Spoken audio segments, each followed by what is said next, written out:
ఉత్తమ్ కుమార్ రెడ్డి గారిని అడుగుతున్నా, కాళేశ్వరం ప్రాజెక్టు 1,00,000 కోట్ల ప్రాజెక్టు 3 సంవత్సరాల కంప్లీట్ చేసిన అధ్యక్ష.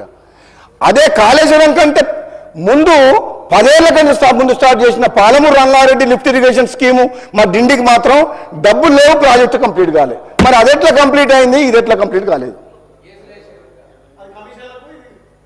మరి ఈ ప్రాజెక్టులో పాలమూరు రంగారెడ్డి, ఈ ప్రాంత ప్రజలు, నల్గొండ ప్రజలు, మునుగోడు ప్రజలు, దేవరకొండ ప్రజలు ఏం అన్యాయం చేసిండ్రు, ఏ పాపం చేసిండ్రు? తెలంగాణ ఉద్యమం లేరా? తెలంగాణ కోసం కోమటిరెడ్డి వెంకటరెడ్డి గారు మంత్రి పదవినే త్యాగం చేసిండు. పార్లమెంట్ సభ్యులుగా నేను పార్లమెంట్లో కొట్లాడు తెలంగాణ తీసుకొచ్చినాం.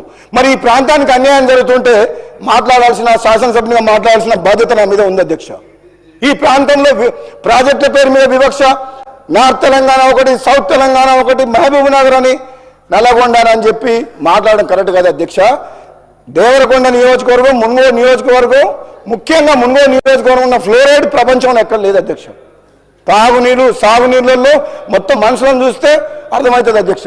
మరి అటువంటి నియోజకవర్గం గత కొన్నేళ్లుగా నిర్లక్ష్యానికి, అభివృద్ధికి నోచుకోకుండా ఉన్నది కాబట్టి మరి ఈరోజు ఉత్తమ్ కుమార్ రెడ్డి గారు ప్రత్యేకంగా శ్రద్ధ తీసుకొని ఈ ప్రాజెక్టులను కంప్లీట్ చేస్తారని చెప్పి నేను మీ ద్వారా